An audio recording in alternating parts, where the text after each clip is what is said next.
सभी भक्तों को जय माता दी, हरिओम नमो नारायण। आशा करता हूँ आप सब अच्छे होंगे। आज की इस वीडियो के माध्यम से मैं आपको बताना चाहता हूँ भगत कैसे बने, या फिर भगताई करने के लिए हमें क्या करना पड़ता है, या भगताई की शुरुआत कैसे हो सकती है। तो सबसे पहले तो भगत बनने के लिए, अगर आपकी पीढ़ी दर पीढ़ी कोई सेवा चलती आई है माता भगवती की या किसी भी प्रकार के देवता की, और भगताई होती आई है, तो आप आसानी से भगत बन सकते हैं, क्योंकि वो शक्तियों का की सेवा आपके परिवार में होती आई है। और आप उनकी सेवा करेंगे तो वो सिद्ध होकर आपके शरीर पर हाजिरी दे सकती है। दूसरा, अगर किसी गुरुदेव ने आपके ऊपर हाथ रखा है और गुरु के पास कोई सवारी है और वो आपको सवारी प्रदान कर दे आपके आपकी सेवा के बलबूते, तो आप वो सवारी प्राप्त हो जाएगी, तो आप भगत हो सकते हो। तीसरा, स्वयं जागृति का, कि आप स्वयं ही माता रानी की या किसी भी शक्ति की आप इतनी सेवा करें कि वो प्रसन्न होकर आपके शरीर पर खिले आ जाए, हाजिरी दे, और आपकी जो भक्ताई की लाइन है जो वो शुरू हो जाए। तो ये तीन तरीके मैंने आपको बताए हैं, इन्हीं तरीकों से भगत बना जा सकता है। बाकी इससे अलग कोई भक्ताई का कोर्स नहीं होता, कि भक्ताई का हमने कोई कोर्स किया है, कोई सीखने की चीज नहीं होती। जो भी भगत होते हैं, साधक होते हैं, चाहे उनको 10 साल हो जाए, 20 साल हो जाए, चाहे उनको सारी उम्र बीत जाए, वो दिन दिन प्रतिदिन कुछ ना कुछ नया सीखते ही रहते हैं। अलग अलग प्रकार के केस आते हैं, अलग अलग प्रकार की दिक्कतें होती हैं, जिनकी मशान की, कभी संकनी डंकनी, कभी चुड़ैल भूत प्रेतों की दिक्कतें होती हैं, और सब प्रकार से अलग अलग समस्याएं आती हैं। तो उनको सीखते सीखते सारी जिंदगी बीत जाती है। तो ये लाइन कोई छोटी लाइन नहीं है, इतना नहीं है कि भाई इसमें आप 10 दिन सीखोगे तो हो जाएगा। बहुत कुछ सीखना होता है। और जो भी भगत बने हुए हैं वो भी दिन प्रतिदिन कुछ ना कुछ नया नया सीखते रहते हैं, अलग अलग प्रकार की साधनाएं, सेवाएं सीखते रहते हैं।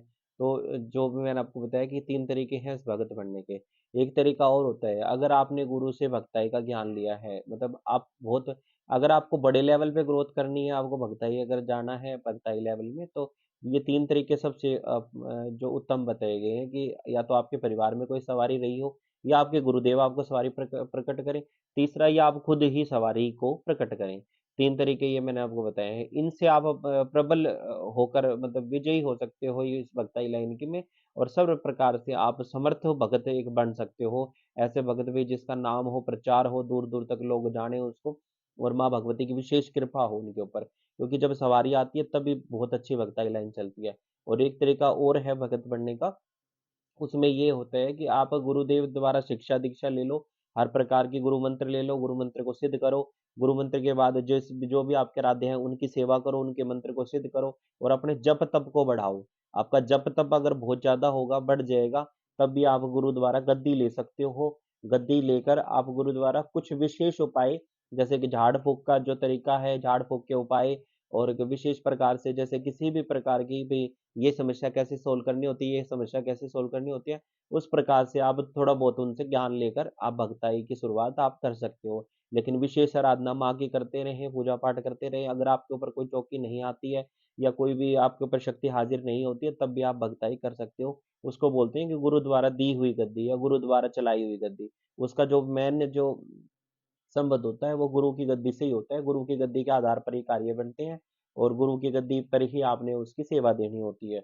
और जो भी आपके माध्यम से कार्य बनेंगे, आपकी चौकी के माध्यम से, वो गुरु की कृपा से ही बनेंगे।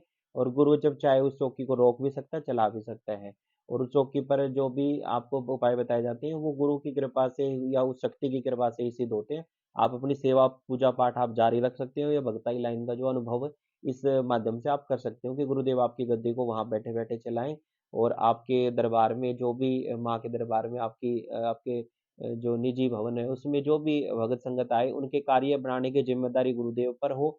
और कार्य बनाने की जो भी भोग प्रसाद कढ़ाई चढ़ती है वो भी गुरुदेव के दरबार में ही चढ़े। उसमें ये होगा कि आपको जो अनुमति दी गई है, झाड़ा लगाने की अनुमति, या जो पूछा देने की अनुमति, या उनकी कोई विशेष जो मतलब काट होती है, किसी भी शक्तियों की काट हो गई, या किसी भी प्रकार की उनकी जो भी दिक्कतें होती है उनकी काट जो होगी, वो आप गुरु की आज्ञा से ही कर सकते हो, जितना वो आपको आज्ञा दे। क्योंकि जब तक शक्ति का प्रवाह नहीं होता, जब तक शरीर में कोई हाजिरी नहीं आती, तब तक ये जो भगत है उसको पूर्ण भगत हम नहीं कह सकते, या पूर्ण भगताई वो लाइन में वो निपुण नहीं है। क्योंकि जब कोई सवारी आती है, शक्ति आती है, तो वो आपके शरीर की भी रक्षा करती है, और आपके जो कार्य होते हैं उनको भी बढ़ाती है, और सर्व प्रकार से आपके परिवार की भी रक्षा करती है। लेकिन जब तक आपको सवारी प्राप्त नहीं होती, या कोई सवारी आपके अंदर नहीं खेलती है, तो आपको आसन बंधन के मंत्र लेने हैं, आप स्वयं रक्षा के मंत्र लेने हैं, कि मैं अपने स्वयं की रक्षा कैसे करूँ, परिवार की रक्षा कैसे करूँ और सब इंतज़ाम करके रक्षा के उसके बाद आपने चौकी या ग गद्दी पर आपने बैठना है। और उसके बाद जो भी गुरुदेव द्वारा जितनी परमिशन दी गई है कि आप जो भी आते हैं उनको झाड़-फूँक लग कर सकते हैं, उनको भभूति दे सकते हैं। या फिर उनको ये उपाय बताकर आप उनको ठीक कर सकते हैं।